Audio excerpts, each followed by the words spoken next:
Termites, episode 83. Fire! Oh, my fire went out. Fire. I know. Oh, my God, termites. So many things. I don't even know how I'm going to have time for all this. First, just as I was in Atlanta, just a random thing. They have this Baby Dukes thing in Publix. Cool. It's the cutest thing. I've already gotten into it. But, like, I've thought of, like, when I had my first apartments and you have shitty little refrigerators, that's just dynamite. Yeah. Or if you don't want your kids to be pigs, just say this is all the mayonnaise that I can afford and go, this is your whole jar for the month and set it down and go, act right. I just thought it was the cutest. It's adorable. Who makes a tiny like, it's just wonderful. Anyway, you like Dukes? I love Dukes. Me and my friend Kathy in Atlanta, we were talking about that. Like, she won't even go to the light Dukes. I will. Oh, yeah. Not at Christmas or Thanksgiving. You got to go all in. But regular life, you can put Duke's Light on a sandwich and it tastes fine. It doesn't taste like light. It just tastes like mayonnaise. Exactly. Yeah, I can't believe my whole life. And speaking of which, well, wait. Before I get into eating and drinking, we have termite things. Are we talking about Atlanta? Well, Atlanta, I went to Buc-ee's, which is why I have these Buc-ee's. And I put a video, if you've never seen a Buc-ee's, what all the hoopla is about. My video's not even that great. Like, I didn't get the barbecue station or the jerky bar. I just wanted, but then here's why it wasn't great. Buc-ee was there. No. Do you know how many people have written to me? I've been going to Buc-ee's my whole life and never met him. You got to meet Buc-ee? I got to meet Buc-ee. My selfie, I look like I'm brain damaged because I'm so overexcited. I can't. I've never been excited about any mascot or a Disney character, and it's Fred Bird of the Cardinals, yes. And Jesus right now, because we're doing the work of the Lord, he's covering Fred Bird because it's not really started. It's only spring training. We'll talk about that too. Okay. What the Cardinals have done. Anyway, it's a gas station mascot, but it's so goddamn cute. I got so excited. I'm like, Buc-ee's here, Buc-ee's here. Holy shit. And you know what? There was a line of adults. It wasn't kids. It was adults that wanted to get their picture taken with Buc-ee. Yeah, I got it. And then I had to go back for a video. I felt stupid. I thought he thinks I'm that lady. Like, hey, it's me again. But my mom wanted her beaver nugget things. And then we had a family text thread going. And I said, Mom, what was the name of the stuff you like from Buc-ee's? Was it Beaver Bites? And then my parents are on this thread. My sister goes, that sounds like a porn. Hilarious. And then my brother, one of my brothers was late to the thing, and he goes, well, this certainly devolved quickly. And then somebody wrote, I don't even think Mom and Dad will get it. I go, I think you're very wrong. And my mom wrote back, I get everything. Of course she got it. I'm like, God damn, I'm talking about a real snack here. Hello. To my perverted sister. Like a porn. I got her 20,000 bags of the beaver nuggets. It's like peanuts covered in chocolate or something. She keeps telling me to taste them. I'm not interested in sweet things. She doesn't seem to get that. But this is kettle Cajun boil Buc-ee's potato chips. Wow. It's Old Bay, right? It's Buc-ee's Bay. It's not Old Bay. It's Buc-ee's Bay. Everything that I have, these are hot. Oh my God. And then I bought ghost pepper jerky. I didn't know that ghost pepper is the hottest pepper on earth. Yeah. Well, the Midwest doesn't hear about these things. What did you think it was? I thought it meant ghost, like a slight taste of pepper. Oh my God. I really did. And then I burnt my face off. Yeah. All I had was a old Diet Coke to wash it down. These are excellent. But I haven't found anything at Buc-ee's that isn't excellent. And they have the cleanest restrooms in the entire country. That's the one in Calhoun, Georgia. In case anybody's interested. Cool. Springfield, Missouri's getting one. I'm going to tell my parents to go for the whole day. Go. Keep going. Make a special trip down. They have nothing else to do. They're retired. Go visit. There's probably an opening week at Buc-ee's is probably bonkers. Probably. Maybe I'll make them go down there and take videos for me and I'll pay them. Yeah. How's that? That's a great idea, right? Yeah. They'll do it. Yeah. If I say unlimited golf for a month, get your ass down to Springfield and film. This is how he'll film, though. My dad will have the iPad. This is how he films everything. I'm like, Dad, my niece's first communion. He has an iPad the size of a 1989 big screen. And he's blocking. I go, Dad, no one else can see. I will film it on my phone. I don't trust your phone. I got it. I'm like, nobody in church can see anything anymore. He does it at the baseball games. Yeah, I gotta, maybe this summer we'll have phone lessons on how to film, that you can film on something other. All right, I'm wandering around. Atlanta, God, this stuff's all over my face. Atlanta, the show was bonkers fun. Everybody who said the Cobb Energy Center, here's what I thought. Sometimes performing arts centers can be a little staid, would be, lacking the character of the old timey theaters. But that one, bonkers fun. Cool. Yeah, sold out, totally great. The people that work there are just so nice. They made, it won't make sense to anybody, but they had a cookie with this guy, my friend Dorf, that I always talk about. And I just been 2 days with Dorf, and Dorf can be a lot. And I opened this cookie because he works for the production company that helps produce the shows, and his face was on the cookie. And I wish I wouldn't have been alone because I laughed so hard. I just thought, oh, somebody made something that was nice. That's great. And just, Atlanta, the traffic.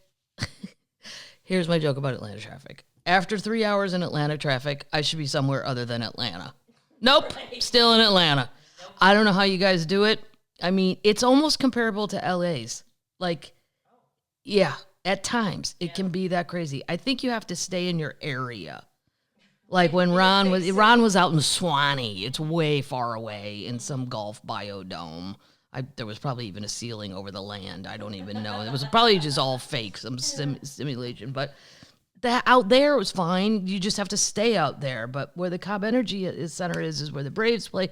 And there's just all these things. And there was some prom. And so shout out to every person who made it to the show on time, because I would have been late, because it's so not hard to get to, just complicated. Yeah. Because not complicated like you don't know where you're going. It's just, I don't know. Things are on the other side of the street.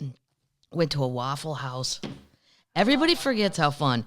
And me and my friend Kathy timed it perfectly, because I said, we can't go to a Waffle House on a Sunday morning. It's going to be too crowded.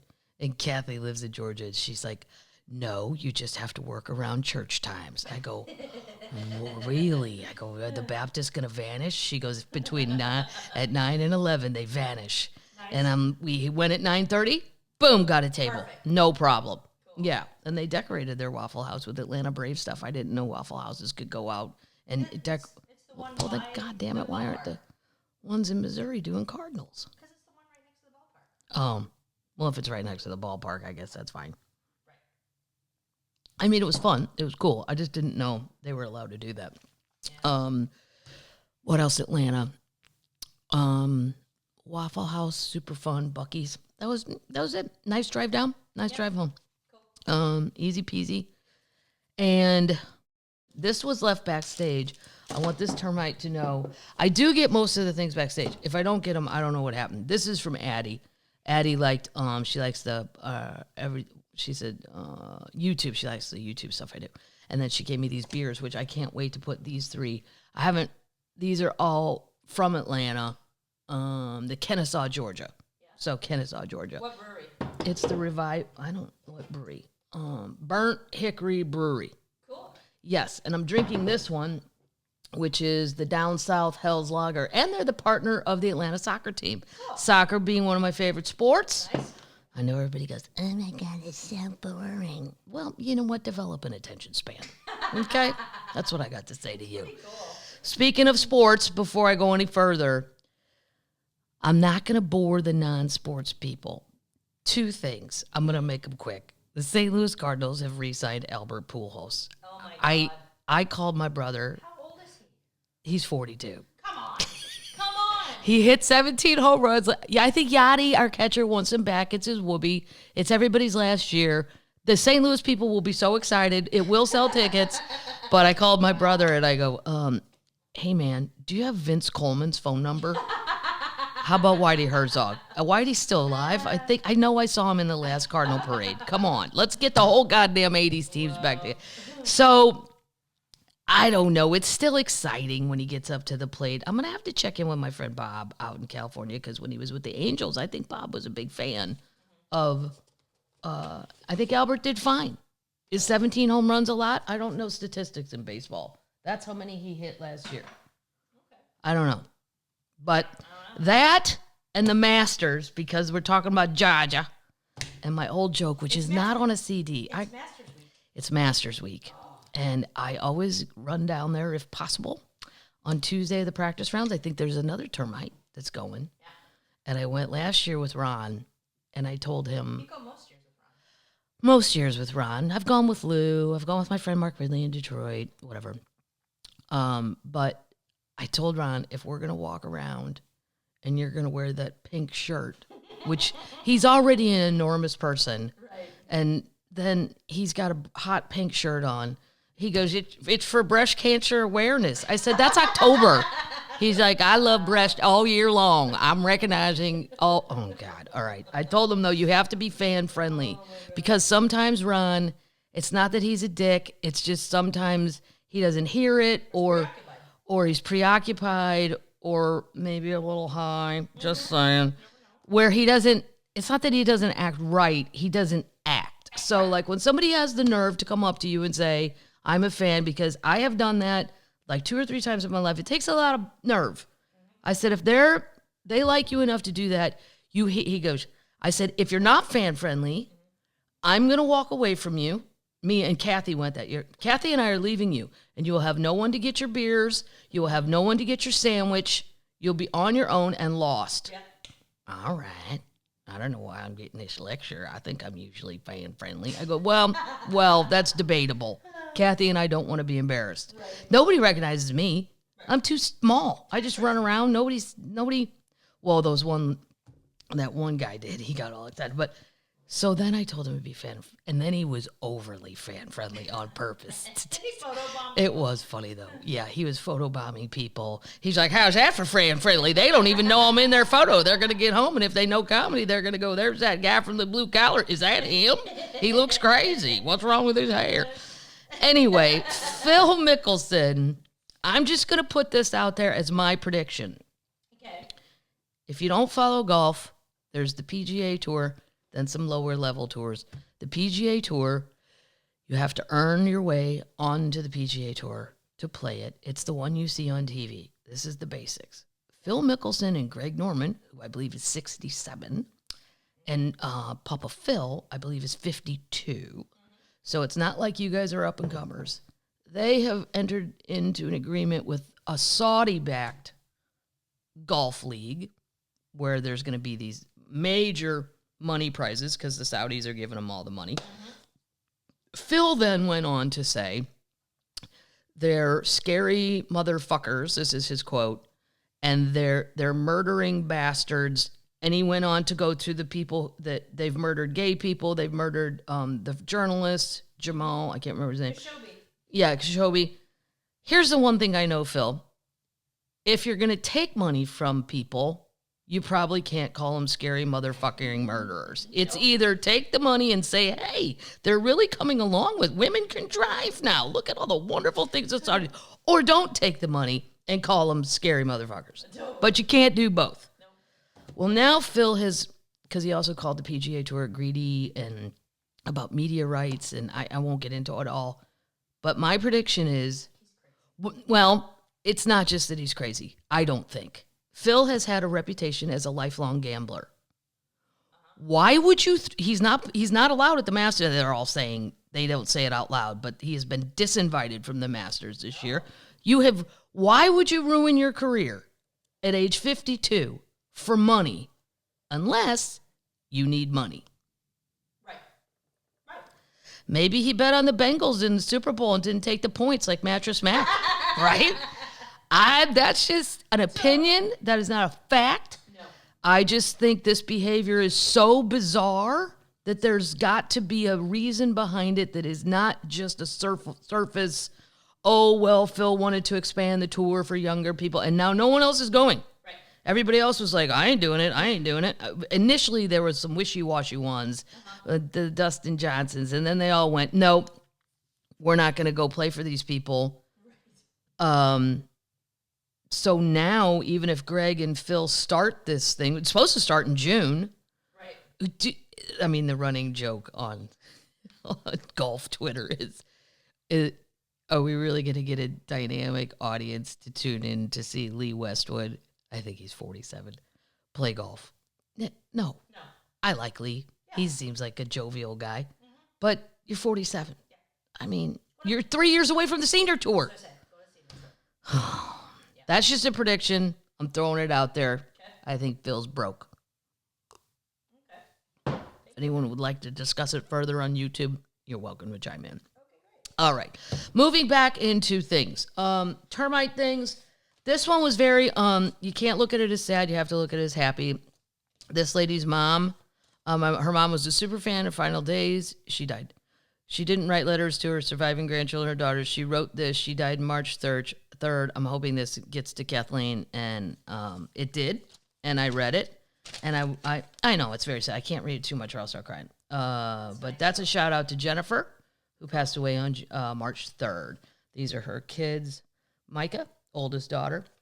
She said she spent her last days writing this letter and watching it over and over and over again. My stuff on, I don't know, YouTube or wherever people see things of mine.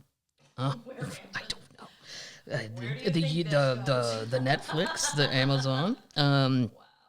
So I got this. So cheers out. We'll shout out. Shout out. Well, I'll say her whole name.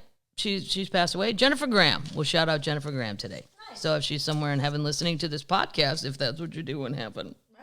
Do you listen to podcasts in heaven? I have no idea. You would definitely listen to this one. Well, that's why people say eternal life. I'm like, I've been here 55 years. Sometimes I'm bored. What are we going to do forever? Forever. Think about it. What are we going to do forever? That's why God. How many times? How many times can I say, what? Queen Stevie Nicks is going to be where? Red Rocks, Colorado. Yeah. I'm going. Really? Well, no pressure, Mike in Denver, my friend. I don't need free tickets, but I'd like good seats because I'm a shoddy. Don't make me call Los Angeles, Mike. Have you been to Red Rocks? I've never been to Red Rocks. Oh, it's great. I know. I've been to Colorado a zillion times in my life, but I'm always working, and it's a Wednesday, so I can go. It's always, I never can go to that stuff because I'm always working too. That's cool. And I'm very excited about that. Super excited. Because I looked and I thought, I have been gone so much. And then what about the cats? I got to feed the cats. Ava feeds the cats. No, I didn't think about that. I just thought, do I really want to be flying out to Denver and then renting a car? The Denver airport is a pain in the arse. It's lovely, but it's built in Kansas, for Christ's sake, because they're planning on a giant population explosion, which may happen, but not in my lifetime. And then, this is how you get when you get older. You're like, well, how's the parking? Oh, my God. I do. I think about that shit. And then if you get dropped off, how do you find your Uber again? Or even if you take a car or a limo, you still got to find those. Yeah. I don't know. It's a lot of thought. Last termite that'll do that when I do food. That's my only queen news too. Everybody else has been extremely quiet. This lady sent this. It's funny stories about animals, and sometimes I'm behind on termite stuff. If your stuff hasn't been shown, there's a lot backed up. This is from Laura, and it's greetings from Vermont. This is what I love. The Vermont people, they're always this far off. Yeah. In a weird, great fun way. Yeah, it's fun, but they're very strange. Yeah. This book will provide you much entertainment and fodder for animal stories. It's not quite as funny as you. Few things are. Oh, thanks. Bless you for doing the work of the Lord. Thank you, Laura. It's called Fuzz. Best-selling author by Mary Roach. Oh, my God. That was my grandma's sister's name when she got married. Wow. My grandma only had one sister. They went to an orphanage together. All right. Well, that's a big story. Anyway, she married a guy named Jimmy Roach. Her name was Mary Roach. That's crazy. Wow. Okay. So thank you for that. All right, moving on. Well, that's weird. That's weird. I've never seen that name. Otherwise, this is from a termite brought me a bunch of stuff, barbecue sauce and stuff backstage in Atlanta. I got this. This is from Kathy and Mike. Big thank you for keeping us laughing. The 2 Tennessee termites. I saw your picture on Twitter. Doing the large work. This is a Knoxville staple. JFG. Mayo. I never heard of it. Knoxville has their own mayo. And half the time I'm in Nashville. That's awesome. Why have I never heard of this? I don't know. Where is it made? It's made in Knoxville. Well, let's try it. Okay. JFG. What's that stand for? Jesus fucking something. Jesus fucking good.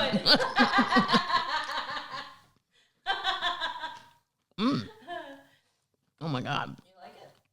I love it. How's it compared to Duke's? Tie. A tie with Duke's? Mm-hmm. That's a tie with Duke's. Wow. Is it only in Knoxville? I don't know. We'll look it up. Maybe they'll sponsor your tour.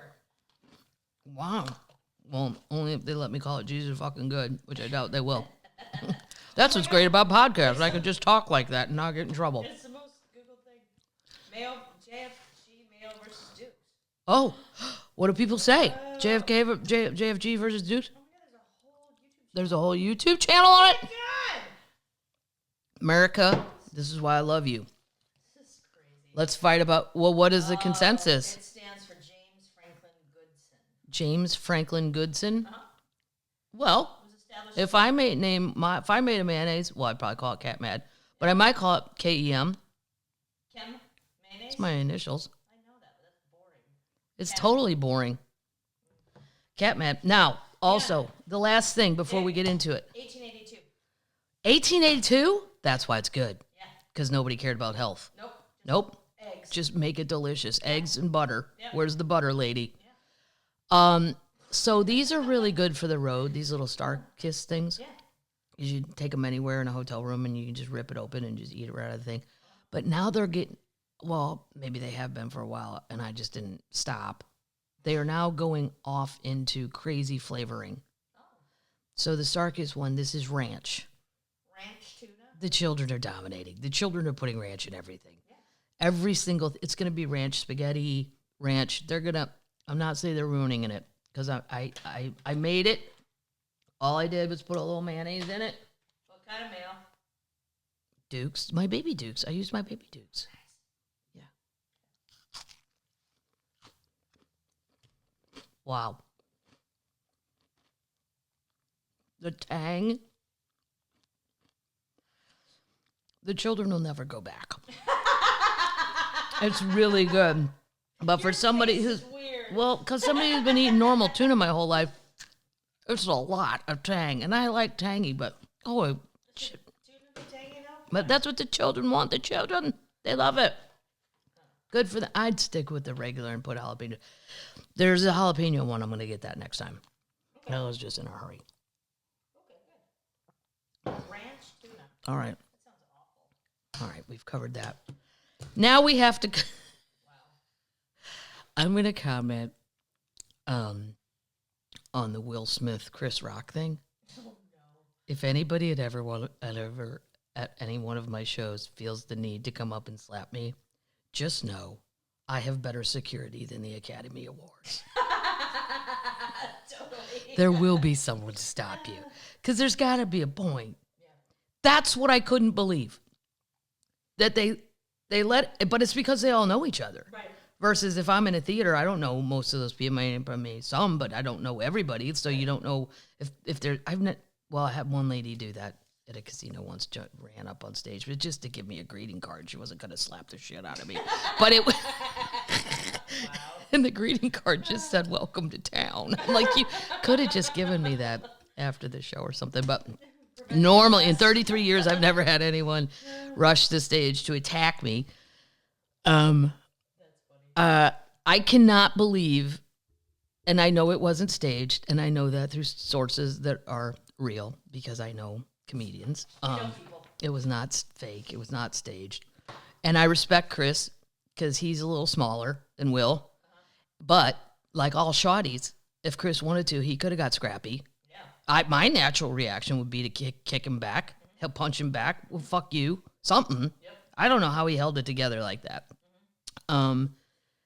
But there's no venue on earth, none, not even church, not church, not a bar, not a comedy club, not a theater, not a casino, that if somebody got up and hit somebody, slapped him in the face, that you would just let that person then go sit down and then give him a trophy. Right. An award. I think what happened, Here's an Oscar. per some sources, it was going on. Nobody knew what to do. It was too shocking. No one knew how to handle it. So they just left it go. They just said, leave it and keep on with the show. I'm like, are you really going to act like that? I didn't even watch the Academy Awards. I was watching The Dropout on Hulu because I was 2 episodes behind. And Oh, I was watching We Crashed, too. I had said, because I've been gone, I was like, oh, great, I get to binge. I don't care about the Oscars. I don't even really go see movies, really, for the most part. You watch them on planes. I watch some on planes, but my whole family's never been movie people. Like, some people are really movie. Like, my dwarf, like, he goes a lot to movies. I don't know. I just, especially as a kid, we were allowed to, because there were 7 of us, we got to go to 2 movies. And I remember Jaws, well done, Dad. The other one, me and Jack were on track. Me and my dad were tracking. Not everybody else was. The Hindenburg. Come on. My mom hated her. All your father likes is death and destruction. I don't understand why we paid to see people burning alive, falling out of a Zeppelin. I'm like, Mom, this is history. This is bananas good. You shut your mouth. Anyway, We're good, Dexter. I don't know. I'm just not a movie person. So I don't really care about the Academy Awards.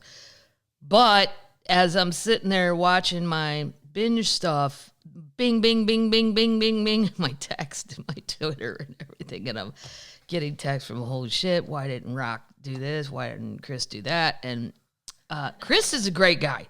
I do not know Will Smith. As a fan person, I think he seems a little psycho, megalomaniac-y, very megalomaniac-y.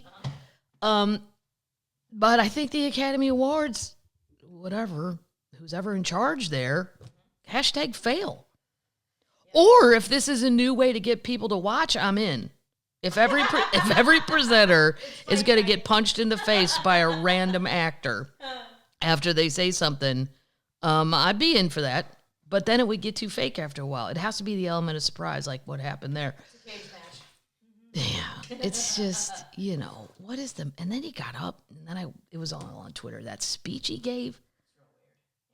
It's so... The things I've been asked to do, by whom? Just say no. Do the Nancy Reagan. Just say no. I think Will likes Will an awful lot, and I don't know. The G.I. Jane reference is 25 years old. What, you're still going to get... Google it. I had to Google when was that movie. Yeah. Chris said it off the top of his head. I'm sure it wasn't in any script or something, and it does trigger that, but yeah. I just don't understand why he wasn't removed and arrested. I mean, that's the other thing. Like, if that happened back in the old days in a comedy club, they would have called the cops, not just security in the club. They'd have called the cops because it's assault. Right. And there's always cops somewhere around the bar areas and all that. They would have been arrested. I don't understand why we didn't Do that? I don't understand it. Okay. Hold on. This is not in order. This is too complicated. Update. Remember the guy with dozens of lizards in his clothes that we talked about last week at the border? Jose Manuel Perez, charged with 2 counts of trafficking wildlife, 9 counts of smuggling goods into the United States, and 1 count of conspiracy after allegedly transporting animals for the black market. His sister was also charged. She's 25. I'm going to tell you a little something shocking here. He had 60 reptiles. Lizards, 4 snakes, 60. Yep. He had dozens of lizards, 4 snakes in his jacket and his pants pockets, as well as his groin area and pant legs. He told customs officials he had nothing to declare, but then backtracked and said the animals were his pets. Because you know where I like to keep lizards? Right in my groin. The defendants allegedly advertised for sale on social media the animals smuggled in from Mexico into the United States. But here, wait for it. Oh, he had Yucatan and Mexican box turtles, baby crocodiles, and Mexican bearded lizards. Baby crocodiles, come on. Yeah. They were imported from Mexico and Hong Kong without the permits. But wait. This is where my friend Drew sent this to me. Oh, God. Once stateside, so once they crossed back into the United States, the animals were transported to Perez's home, first in Missouri. Of course we did that. Yeah. Then in Ventura County. Who in Missouri has an extra place for their lizards and bearded lizards and baby crocodiles in Ventura County? Right. He faces 20 years in prison. Wow. Meanwhile, I've watched some other shows lately where people should be in prison for a lot goddamn longer. I mean, you shouldn't be doing this, but is it, I don't know, is a bearded lizard dangerous? Or I'm not going to get into the animal world because people go crazy. No. But, right, they're illegal. He committed a crime. Oh, no. Did it break? Oh, no. Great. I just knocked the Loch Ness Monster's head off. Headless monster now. Update! Yeah. Tom Brady. Oh, your boyfriend.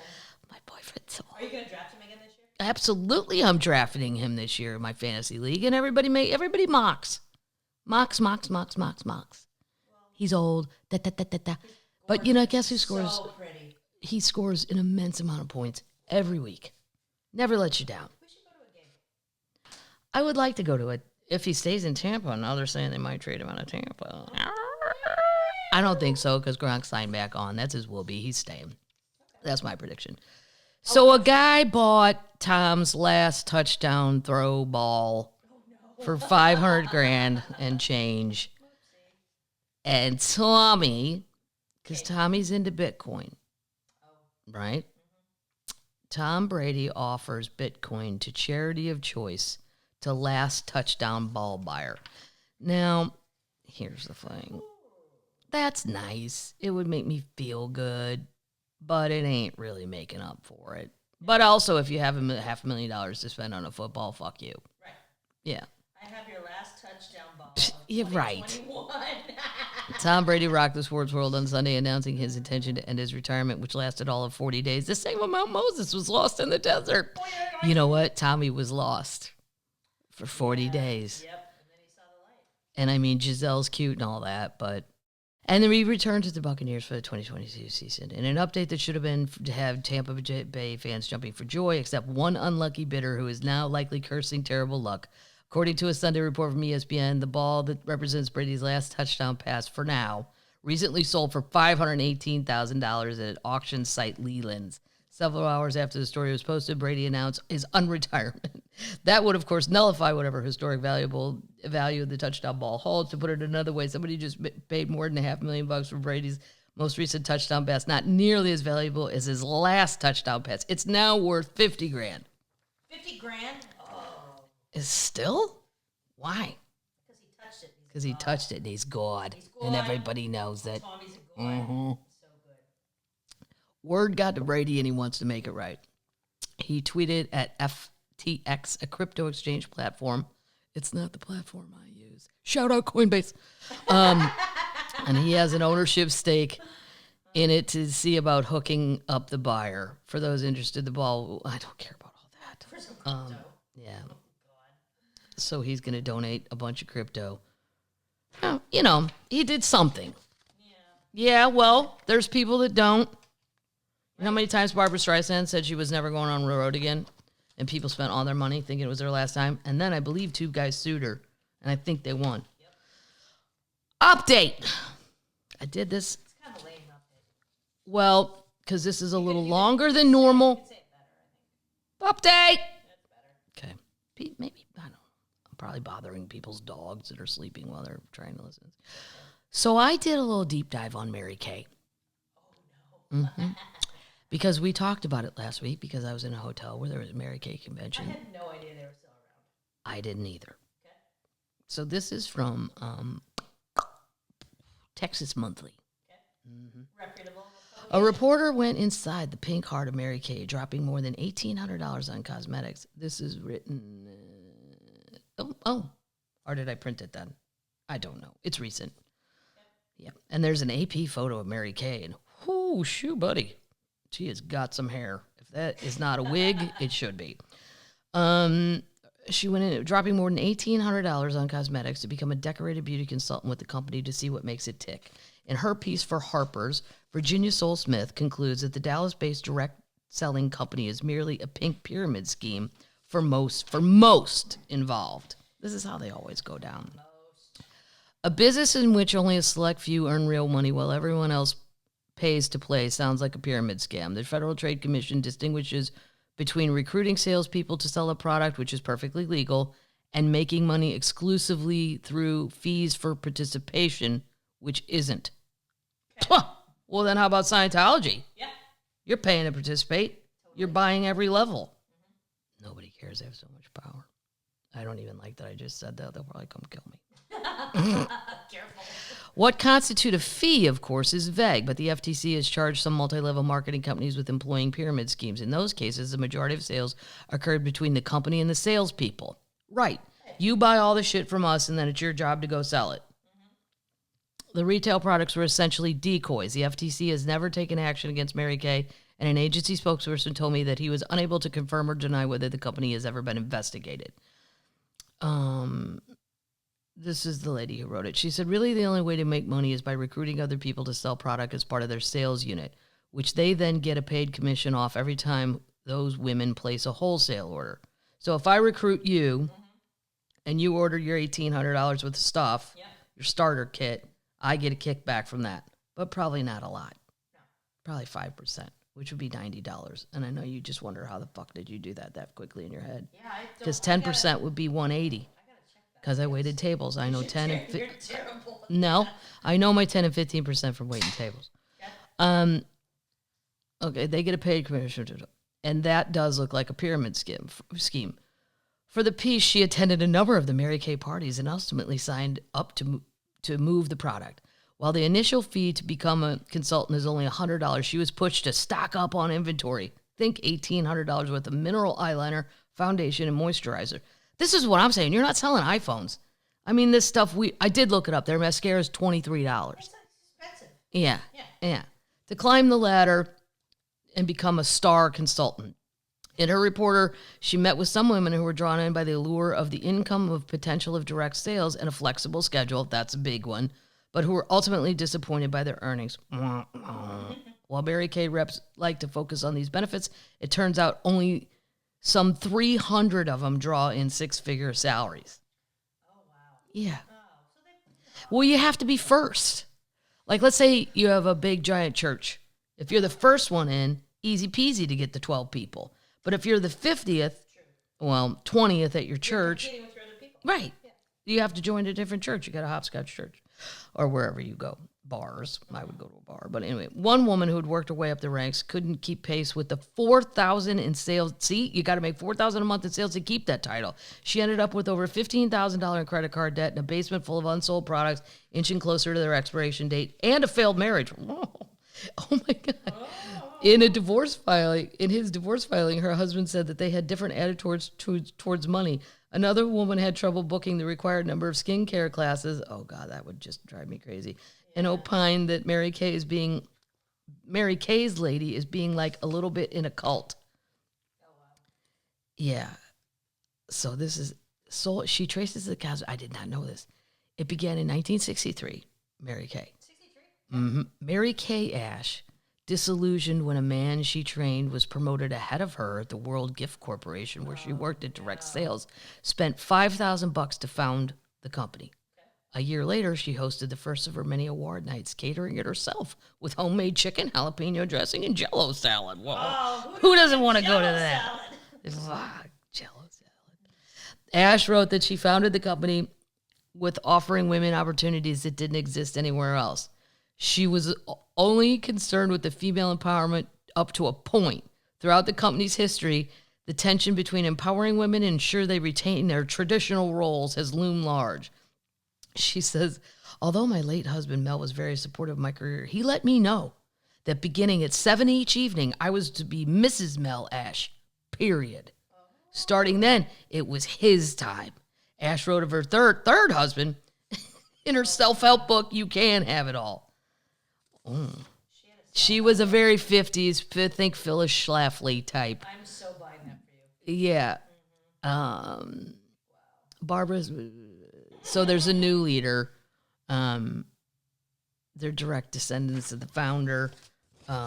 Their philosophy is God first, family second, career third. That's why those ladies. What about that guy in the family room that demands I be the slave at 7? Well, how's he fit into this? Oh, you're home? Let me drop everything, sweetheart. How do you feel about a Jell-O salad? Yeah, I just made you a upside down pineapple cake. And a chicken. It's so creative. Oh my God. Do you know how much they make in a year? 25 countries Mary Kay is in. They brought in $950 million. Wow. Yep. Last year. Oh, well, this was written quite a while ago, but it's still the correct facts. They have 475,000 salespeople called independent beauty consultants who in turn sell directly to customers in their homes. Oh, wow. In addition, she goes on to become a better member. If a woman, this is what she preaches, if a woman does all this, you go on to become a better member of her family and community. God has blessed us because our motivation is right. He knows I want women to be the beautiful creatures he created. Although cleanliness may be next to godliness at Mary Kay, best achieved with the right toner and soap, simplicity is no virtue. Toner or soap? That's how you're going to get your beauty. Come on now, Paddles, keep up. God damn. Like churches that preach that holy water will prosper, the company holds up its top sellers as exemplars, awarding them with diamond jewelry, mink coats, and pink Cadillacs. I believe God means for us to have an abundant life, said consultant Joan Fish of Bradenton, Florida. I don't believe there's anything wrong with us having money as long as you put God first. So that's why that lady in the elevator said. She said, we are mistreated when they call us a cult. Mary Kay is a Christian, and she's proud of it. Nothing wrong with that. They're not blind followers of a charismatic leader, nor do they adhere to just a single set of beliefs. They run their own businesses, They say they include Christians, Jews, Buddhists, Muslims, and pagans. Pagans, wow. Throwback. Wow, the Druids just got allowed into Mary Kay. I'm sure they'll be very excited. She says, this is what she says about independent sales director Wendy Gross, who's Jewish, says most of her colleagues are sensitive about not imposing Christian beliefs on people of other faiths. When she opens up a prayer meeting in Jesus' name, she reminds them politely that there are different people of different religions in the group. Ash preaches that equal pay for equal work, but God, she believes, does not intend for women to look like men. Oh, my God. Here we go. I truly believe he made us feminine for a reason, and we should strive to maintain our femininity. She is adamantly opposed to a woman sporting a masculine haircut or wearing slacks on the job. Come on. Slacks. It's Who very... calls them slacks anyway? Right, who calls them slacks? Oh, did you get a nice pair of slacks? That's how we'd say it. That's how my aunts would say it. Oh, Kathleen, did you get a nice pair of slacks for work? That's great.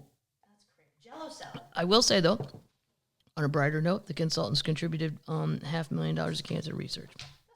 There you go. In case you were ever wondering, I was wondering. It's like a weird termite thing. This is why the termites are weird, because you look at that shit and go, what is going on with that? How is that still going? Right. Well, it's going. Amway's still going. They're in India now. That's how they're making them. I stayed at that hotel in Grand Rapids, Michigan. Holy shit, they found it. Moving on. This is great. So I have been to Paris a few times. There's a very good story about going with my mom on Comedy Central called "I Can't Believe This Is Happening" or "It's Not Happening." Or Yeah, I can't believe this is happening. I took her. You go to YouTube. It's on there somewhere. I'm sure in the show notes. we'll post it. We were tricked by the Chinese mafia to go into the Louis Vuitton store and buy purses, and then we were semi-arrested. And then my mom started crying, and I couldn't stop laughing. Anyway, Paris is outside of Ireland. That's where I would always choose to go if I was going to go anywhere outside of the United States. But Paris, I think, is the sexiest, most beautiful city in the whole world. It's gorgeous. It can't. Rome is close, and I haven't been to like Greece, and I haven't been. I've been to Greece. It's pretty. Greece looks very pretty on Instagram. Well done, who's ever photographing Greece. But I haven't been. I've only probably been to 4 European countries. Well, maybe 5. I've never.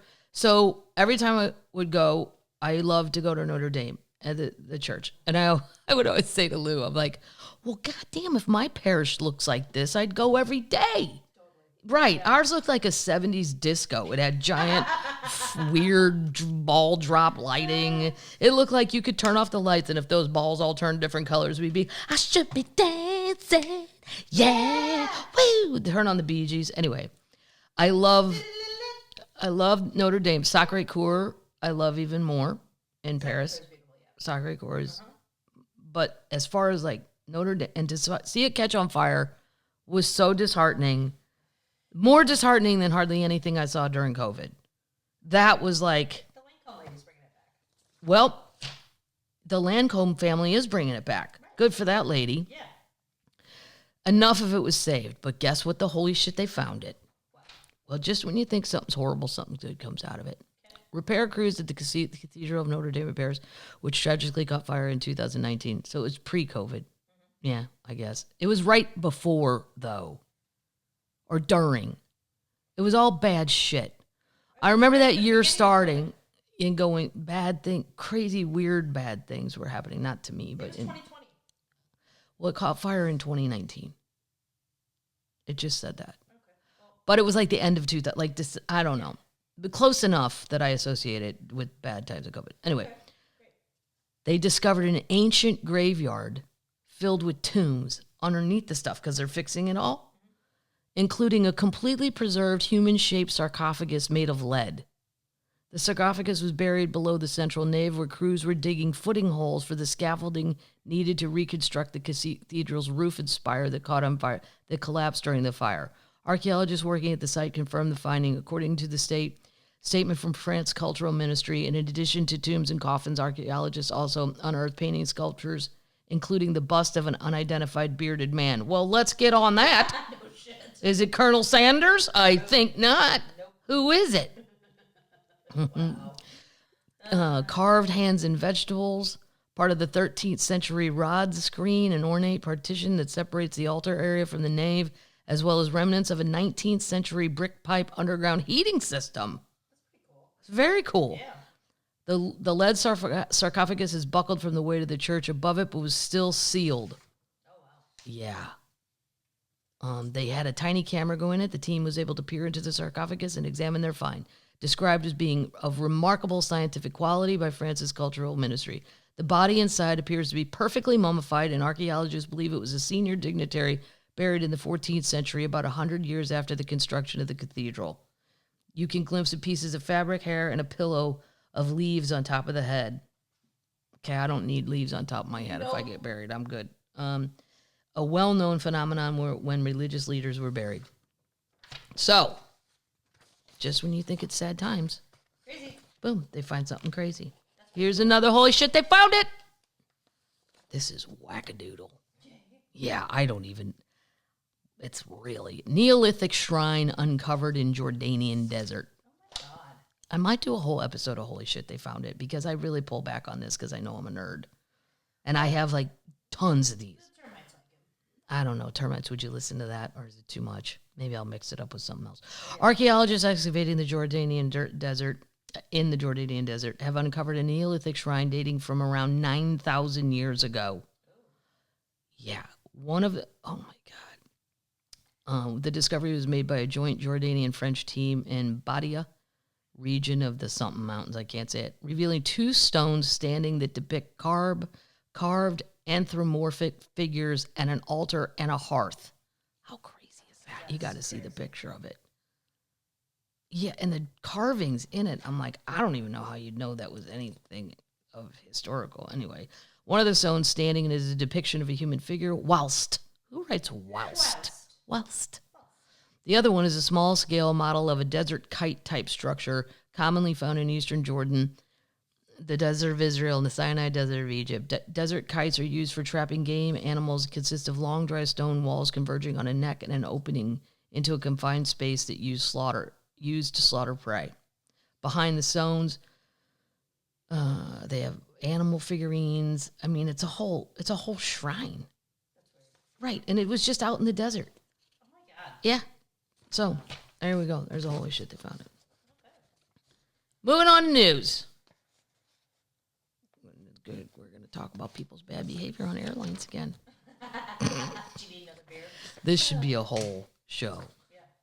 A California man is in federal custody after allegedly urinating outside a restroom during a Southwest flight between Dallas and Burbank, forcing the crew to divert the plane to Albuquerque.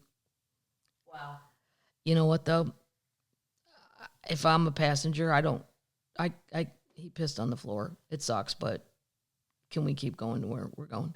Can you arrest him there? Yeah, we don't need to go to Albuquerque and fuck up everybody's connections. Right. I mean, obviously it's gross. Get the duct tape out. Samson. His name is Samson. Of course it is. Samson Harridge, 33 of Lancaster, he's from California, appeared in federal court. While waiting to use the lavatory, he put his hands in his pants and asked if a flight attendant wanted to see his genitalia. The flight attendant declined. No shit. Hey, I'm good. you want to see my unit? No, I'm busy. I have to make 3 vodka cranberries. Why don't you go back to your seat, dumbass? Do you want to see it? God. Oh my God. He then proceeded to the aft galley door of the aircraft and began urinating in the corner. Excellent. Another flight attendant told him he couldn't urinate there. Well, here's the thing. Once you start, you can't stop. He became very hostile, yelling and threatening flight attendants and calling them a derogatory name. One of the flight attendants feared for their life due to their belief the behavior was unpredictable. That's true. If I was the flight attendants, I'd probably be like, well, this is why we need a cop, a bouncer. Here's who needs cops. Airlines and the Academy Awards. I don't understand why nobody can get their shit together. Totally. Shitty comedy clubs have them. Bouncers. People with ways to restrain people. God. The flight attendant told the pilot that they feared for their safety and the plane was diverted to okay. All right, well, if they feel that way, I get it. After the incident, he was asked to help clean up the urine and continued his behavior until he was seated. He remains in custody. Oh, wow. That's crazy. Yippee.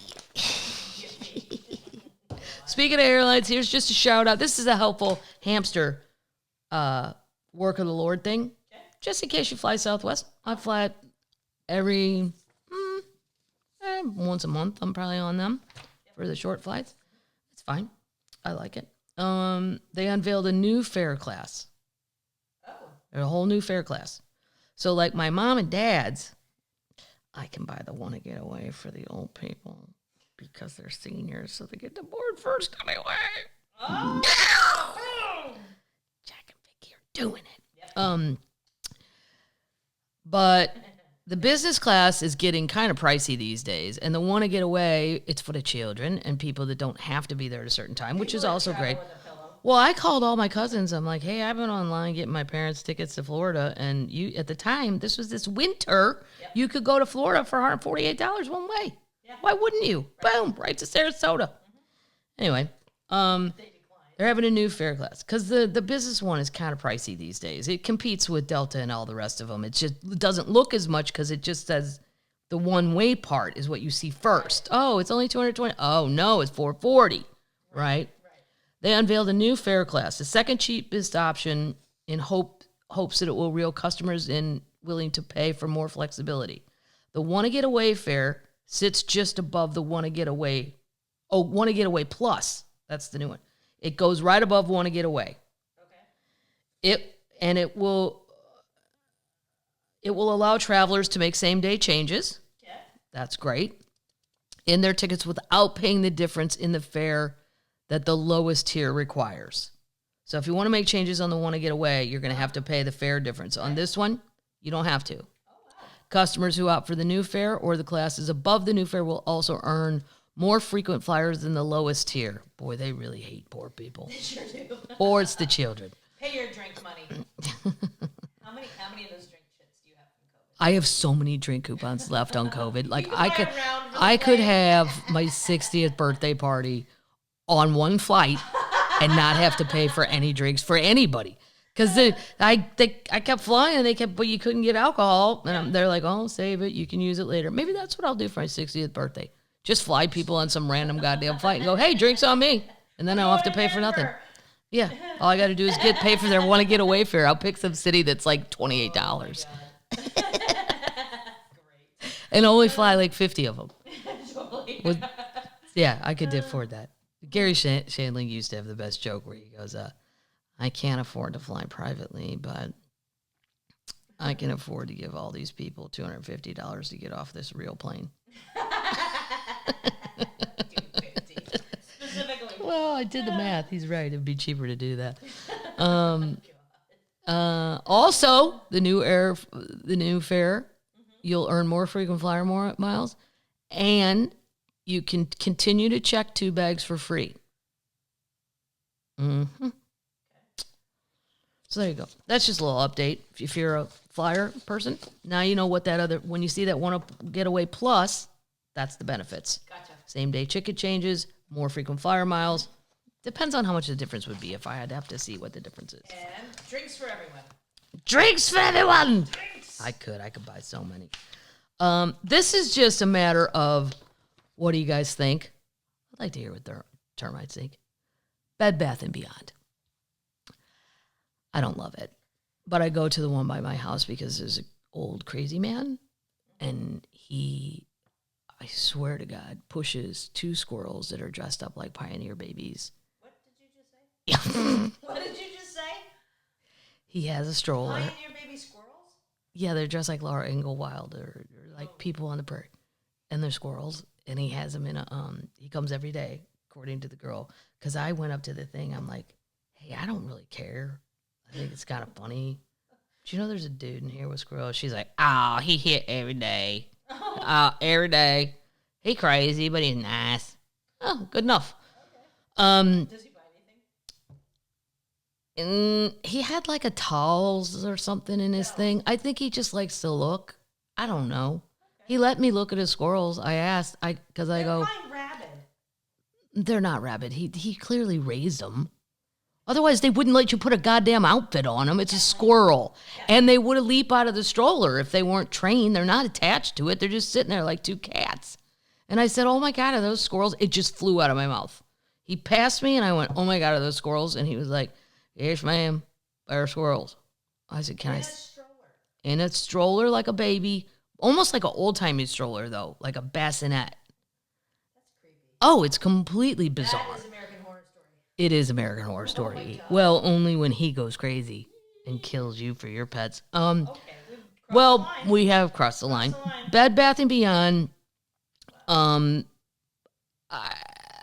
can't even remember. Like, I mean, I go up there if I'm going to the grocery store because it's right next to it, and I just want to see if the squirrel guy's in there. But I'm not buying anything.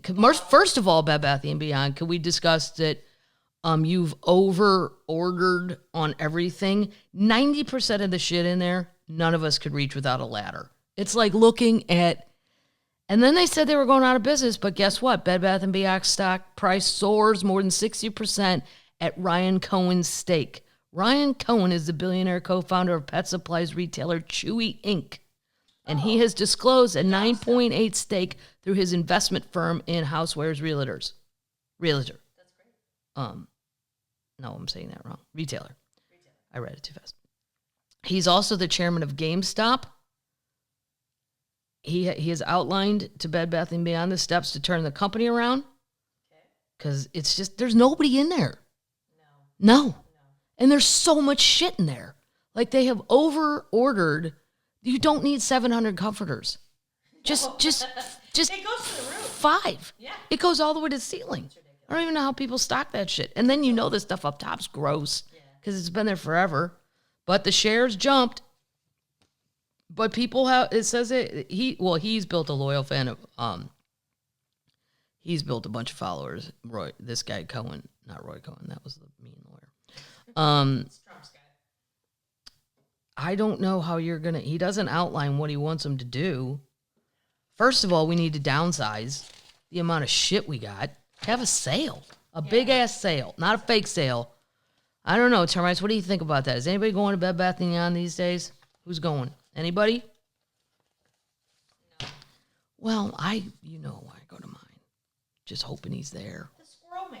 I mean, how does this never come up in conversation? This is my backup beer, the Miller Lite, because I can only have one high-powered beer. And get anything done. Yeah, I have to take a nap. Okay, so other news. Virgin is launching its first cruise ship, and it's adults only. Kids don't bother me at the pool. I think they're hilarious. And they don't bother me at the bar because they're hardly ever at the bar. And I always love a kid that goes up and orders a Virgin. What is Jack's drink? The Shirley Temple, yeah. Because I know he's got drinking parents, and they've told him what he can have at a bar, and that makes me laugh, right? I do think on cruise ships, though, they should have family floors, non-family floors. My only complaint about kids is they get up too early. And they're bouncing around and all that. And it's a vacation. I might want to sleep till 9. Right. And go crazy, maybe 9:30. But otherwise, I could care less if they're on the ship. But I guess a lot of people would rather not.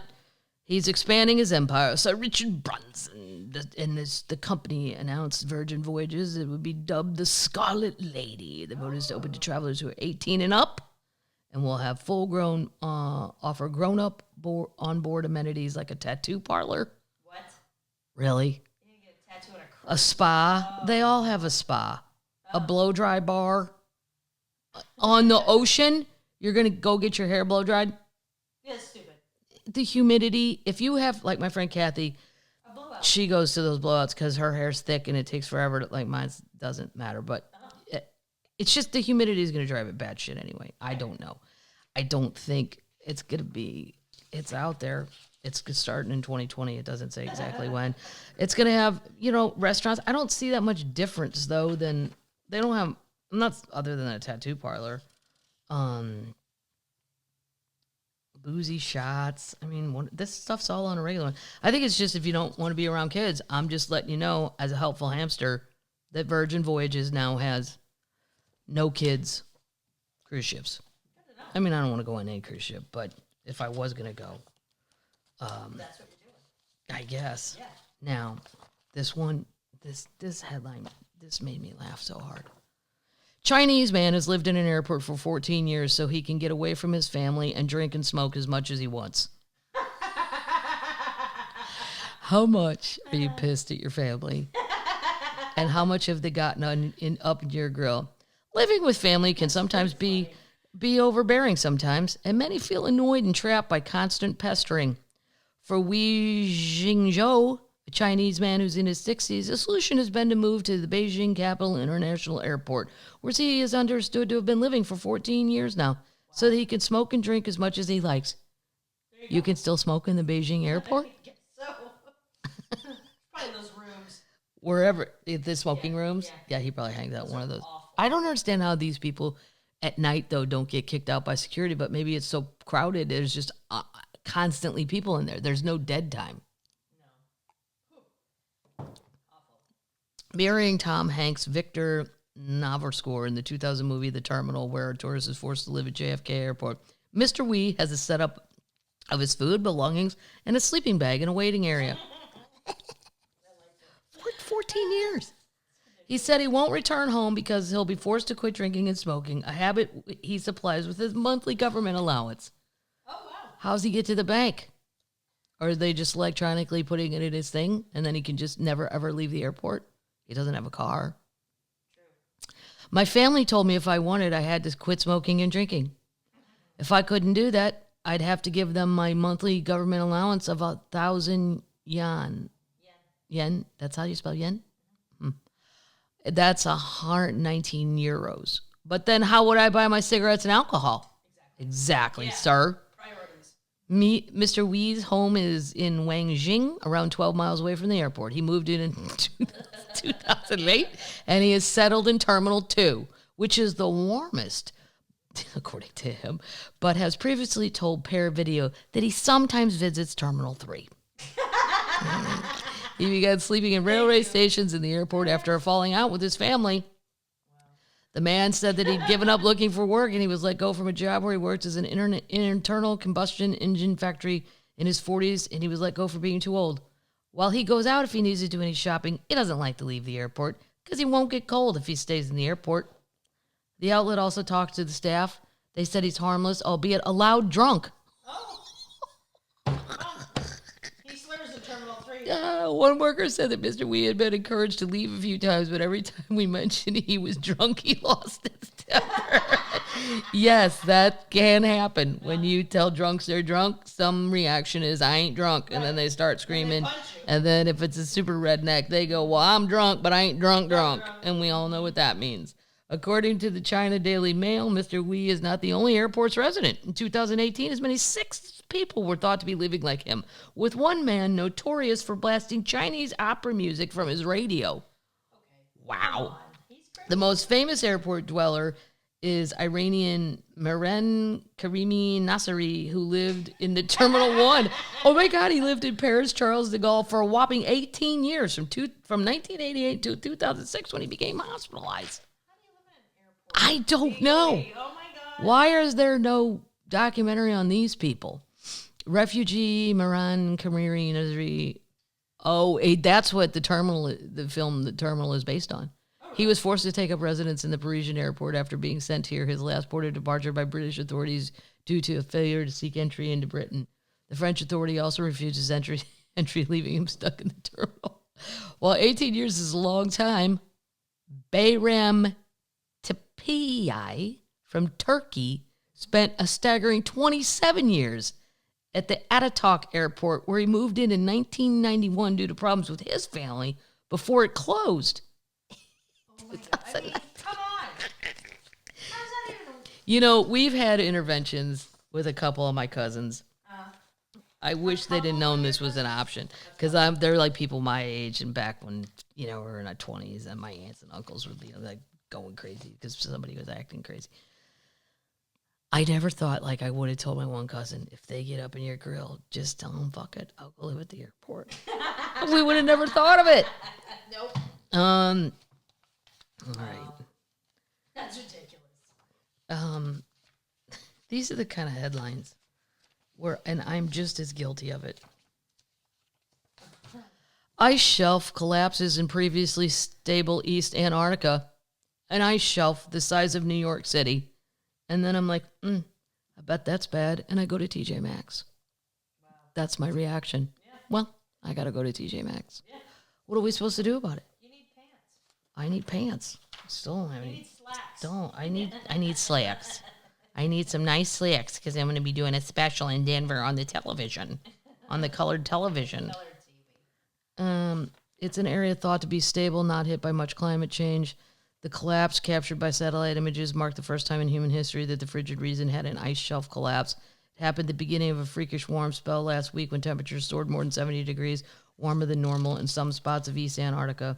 Satellite photos showed the image had been shrinking rapidly the last couple of years, and now scientists wonder if they've been overestimating East Antarctica's stability and resistance to global warming that has been melting ice rapidly on the smaller western side and the vulnerable peninsula. The ice shelf, 460 square miles. I mean, yeah, I don't know.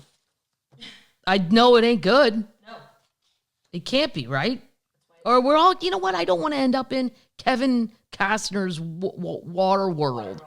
I love water. I've always lived on water, but I don't want it to be the predominant thing. No. You get sick of a day on the lake. Oh. Imagine if that's your life. No, I mean, by the end of the day on the lake, you're ready to go inside. Yeah. And I know. Because you're burnt and drunk. What? Well, yeah, I'm burnt, drunk, tired. I can't, the rest of it's way too hard about climate change, but I mean, that's why it's 30 degrees one day and then 75. I know. This is a serious thing. Okay. Applebee's. Now, here's the thing. Me and the other comedians sometimes end up at Applebee's in towns that don't stay open late, let's say. Let's say you're in the suburbs of Omaha, for instance. Sometimes, by the time we're starving, there's not much open. Right. Applebee's is open late. Denny's is always my favorite. Really? Oh, for late night, because you get breakfast. And then you wake up and you're like, oh. Well, Waffle Houses aren't everywhere, though. Denny's are everywhere. Yeah, that's true. But Applebee's, because sometimes you're like, you know what? I want to try to be healthier. They have chicken and broccoli and stuff. I don't go there, though, on purpose. Right. Right. I could get chicken and broccoli somewhere better than Applebee's. But this is why fuck you. I can't do it anymore. And they are franchised, but this guy owns a ton in the Midwest. Operation executive placed on leave after leaked email about lowering wages leaves bad taste. Get it? They're trying to be funny in their thing. Yeah. The director of operations for an Applebee's franchise in Kansas has been placed on leave after a leaked internal memo went viral. In the email, the executive suggests rising gas prices could allow employers to lower wages. Oh. It's so evil. The email dated March 9th was posted to an anti-work forum on Reddit and then picked up on social media. Applebee's franchise Apple Central LLC executive director of operations Wayne Pankratz wrote that rising gas prices could benefit all employers because it will increase application flow and has the potential to lower our average wage. He wrote that the franchise's operators' employees' base lives paycheck to paycheck. Any increase in gas prices cuts into their disposable income. So he's rooting for the poor to get poorer so that they have to work more. That's awful. It's appalling. Yeah. And as inflation continues to climb and gas prices, competitors will be forced to cut employees' hours or pay less to hit profit margins, and some businesses will not be able to hold on, driving even more employees into the hiring pool. We all compete to hire out of a limited applicant pool, and there was a wage war. We all saw businesses hiring team members as high as $18 to $20 an hour. They will no longer be able to afford to do this. The labor market is about to turn in our favor. Besides hiring employees at a lower wage to decrease our labor, he also urges managers to be conscious of their situation. Many will need to work more hours or get a second job. Wow, how can you root for that? You know what we gotta do? Then here's the thing. The Applebee's parent company, Dine Brands Global Inc. Food people, they're always so boring in how they name things. It's always brand this. Based in Glendale, California, noted that the casual dining chain is almost entirely operated by franchisees. Among 1,579 units in the 19, only 69 are company-owned, and it's not clear how many units Apple Central operates. Kevin Carroll, Dine's brand chief operations officer for Applebee's, said in a statement, This is the opinion of an individual, not Applebee's. We understand that the franchisee who owns and operates the restaurants in this market has placed the individual on leave. Our team members are the lifeblood of our restaurants. Oh, team members, stop it. And our franchisees are always looking to reward and incentivize team members, new and current, to remain with the Applebee's family. Meanwhile, several restaurant chains in the recent go-around said they did not expect higher labor costs to go away anytime soon. Applebee's restaurants secured more than 5,800 applicants in a single national hire day, the company said. Blah, blah, blah, blah. And he's a Midwest guy. I think he went to a college in Missouri. Somebody put that on Twitter, and they're probably right. I didn't look it up.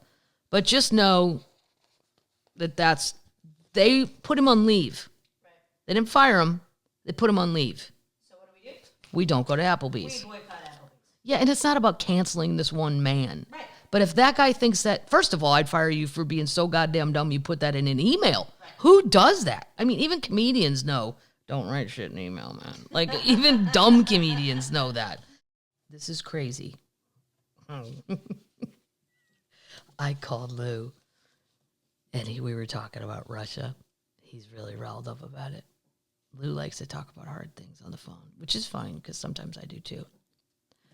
But I said, I know when I can show stop Lou in the middle of a conversation. Uh-huh. He said something about, I don't even think Putin can win all this, even if he goes all in. And I go, well, that's not what Baba Vanga says. And he goes, what? I go, Baba Vanga, Lou. Right. He goes, I don't know what you're talking about. I go, the Nostradamus of the Balkan Islands. Mm-hmm. She's dead now. He goes, we've talked about her on the Pubcast. He goes, you're going to believe some goddamn psychic? I go, I'm going to send you her picture, and she looks like the seer from Game of Thrones. Yeah. So, yes. She's all in. She's predicted that Vladimir Putin will become Lord of the world. Really? Mm-hmm. A blind psychic who correctly predicted the Russian invasion of Ukraine, as well as the 9/11 attacks, once claimed that President Vladimir Putin is to become Lord of the world. Known as the Nostradamus of the Balkans, Baba Vanga, who died 25 years ago, in 1996 at age 84, predicted in a 1979 interview that Russia was to dominate the world. She also made the frightening prediction about World War III and the potential use of nuclear weapons. Wow. This is crazy. Hang on. During the interview with writer Valentin Sidorova, she said Putin's glory will remain untouched. Too much is brought in a victim. Nobody can stop Russia. All will thaw as if ice, and only one will remain untouched. Vladimir's glory, the glory of Russia. All will be removed from her, meaning Russia, from the way, and not only will it be kept, it will also become Lord of the world. So Baba thinks Vladdy's going to win here. Venga is believed to have a knack for predicting major events across the globe, namely the 9/11 terrorist attacks in New York. It is claimed that during her 50-year career, she also predicted the coronavirus. She did. Pandemic. Chernobyl disaster. She did in 1986. And the death of Princess Diana in 1997. I don't know anything about that, but she probably did that too. The psychic reportedly predicted the COVID outbreak years ago when she warned, the corona will be all over us. Wow is right. How would anybody flip and know that other than like some biologist or virologist or... Yeah. She gained notoriety after supposedly predicting the Kirk submarine disaster in 2000. The submarine sank 12 years after Venga claimed Kirk's was to be covered with water and the whole world will weep over it. In 1989, she reportedly said of the attacks of 9/11 on the Trade Center. So she said this in 1989. Horror, horror, the American brethren will fall after being attacked by the steel birds. Mm-hmm. Wow. The wolves will be howling in a bush and the innocent blood will be gushing. Her devoted followers say 85% of her predictions are accurate. But according to experts, they say only 68% are. Well, that's a lot. It's a lot. Yeah. It's 68% more than I've said. Except my Phil Nicholson thing. Just remember, I'm no Baba Vanga. No. But I know a gambler when I see a gambler. I'm Kat Madavenga. She also insists aliens will come and they will not come in peace. I agree with that. Yeah. Why do they need to visit? Insisting that the extraterrestrials will arrive in asteroids, alien ships will attack Earth and they will bomb cities and take people captive. I don't think they need to do that. She grew up on a farm, which is now in Macedonia, became blind after being dragged into a tornado when she was young, with believers saying this freak accident is what gave her the second sight. And when you see the picture of her, if you've ever seen Game of Thrones, you'll be like, holy shit, I think they ripped her off. Yeah. I think they stole her persona and made the seer, he's a dude. Well, you're supposed to think it's a dude. Okay. Termites. It's time to leave you. Well, I'm gonna say this and then I'll do my quote thing because I have some good ones. Here's the other problem with Vladdy. Okay. I did not know this. He has a Rasputin behind him. Yeah. Now, technically, this guy's a little less weird than Rasputin. He is the patriarch of the Russian Orthodox Church. But wearing crisp olive green robes and a towering white head, covering embroidered the somber face of Jesus, Patriarch Kirill, Kirill. Kirill, head of the Russian Orthodox Church, addressed the faithful from an ornate 10,000-seat cathedral. I used to have a joke about our Pope. It was Benedict. He apologized for Russian Orthodox Church for things we did in the year like 1104. That's why when my mom would say, well, I think the Catholic Church is capable of change. I go, Mom, at the last meeting, we were on shit we did in 1104. Exactly. Anyway, he's congratulating the Russian. He has made it a religious war.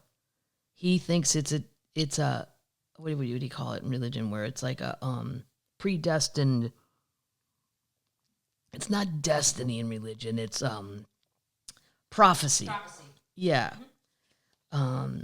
He said it was God's truth and that the people of the Russian and Ukraine and Belarus share a common spiritual and national heritage and should be united. So, and Putin is all in, and he's been all in with Putin the whole time.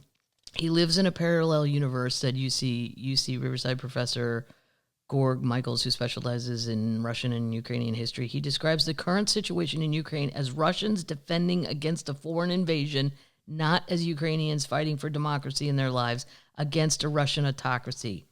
He says he's a complex figure, blah, blah, blah. He's charismatic. He rose with the ranks of the Russian Army through the Soviet period, so he was all in on all that shit. Oh, he was the first patriarch of the Russian Orthodox Church to meet with the Catholic Pope in nearly 1,000 years. Nice. 1,000 were mad at each other. He's rumored to have been associated with the KGB and the former Soviet Union's main security. To be fair, he believes this is destiny, and he's telling all of his followers, and like 85% of Russian is part of the Russian Orthodox Church, that this is what's supposed to happen to fulfill prophecy. Okay. Yeah. So that's dangerous when you've got this guy. I didn't realize he's got a Rasputin spitting in his ear. He has not 300 Russian Orthodox priests in Russia signed an open letter appealing for peace, but that's a small fraction of the 35,000 priests there. And how ballsy are those 300? Because he'll kill you. Oh, yeah. But Vladdy will kill you. Totally. So I didn't know he's got a little Rasputin talking in his ear. Mm-hmm. That makes me even more paranoid of what he would possibly do. Because if you're willing to listen to the religious people that say not that we don't have people here doing the same goddamn thing, but they're not right now.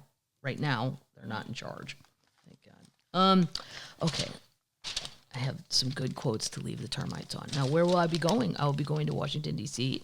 Friday night. Mm-hmm. And New York City, Town Hall. Saturday. My cousin Mary's coming with me for fun. How was your on sale? All your tickets went on sale. All the tickets went on sale for the fall. There's so many cities. Detroit, coming back at you. I know you guys are like, where'd you go? Well, and don't worry, it's not that I don't love the club. I just moved over with Mark to the Royal Oak Theater in Detroit.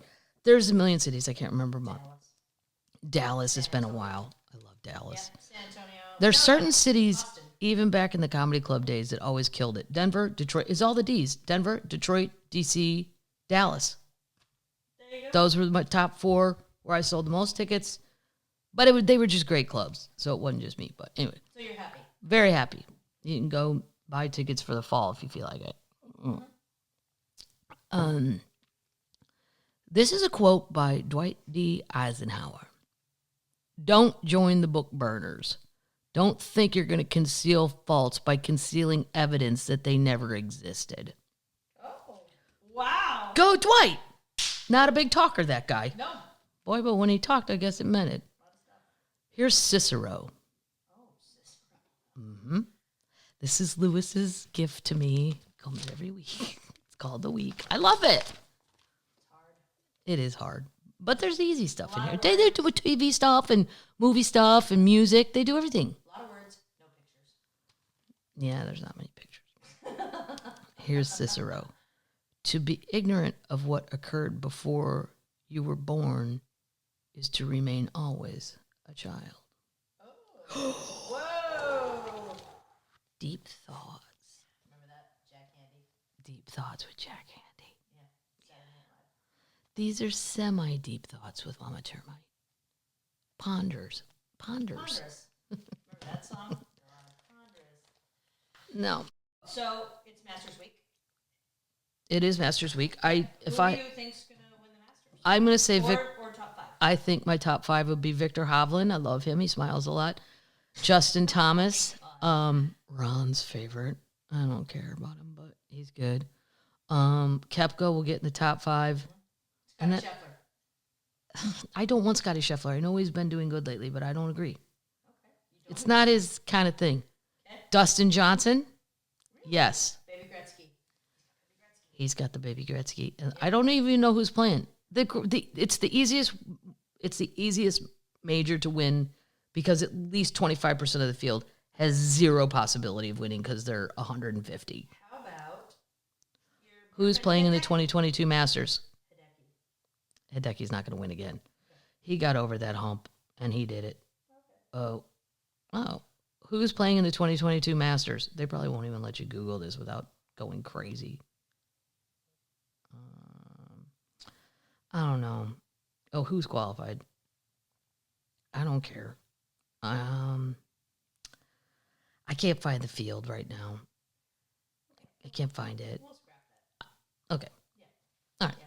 Just wish everybody a happy Masters. All right, termites. Enjoy the Masters if you like golf. Get yourself to a Buc-ee's and get some Cajun boiled chips. Blow your face off. Don't buy ghost pepper unless your tongue is made of leather. And What kind of sandwich are you getting at the Masters? I'm getting a salad. I get egg salad sandwich at the Masters. The pimento cheese is wonderful, but just for like one bite. I don't know how people do that. If I ate a whole thing of it, I'd vomit. It's too rich. Just one day to go down there and see people. I just like walking the course. It's so beautiful. It's like, and you before Tiger, the tickets for the practice round had gone on StubHub were under 500. But now that he might be coming, they went crazy. But what other sporting event can you go to for $400 and you're there all day and you can be 2 feet away from every player on the team? True that. And you're in a beautiful park. I mean, it's not technically a park, but it's a beautiful place even if you don't even care about golf. Right. Why am I trying to sell shit for the Masters? They're zillionaires. What do I care? Exactly. I would recommend for the children. Ranch tuna. It's got a flair to it. I can't really describe, but I think the kids will like it. Okay, that's it, termites. We will see you next time for episode 84. Be helpful, termites. Be helpful, hamsters. And be springtime, termites. Yay! It's happening. You know how I know it's happening? Because I was at Lowe's. Boom, all the stuff's out. Thaw is here. All right, that's it. Night-night, termites.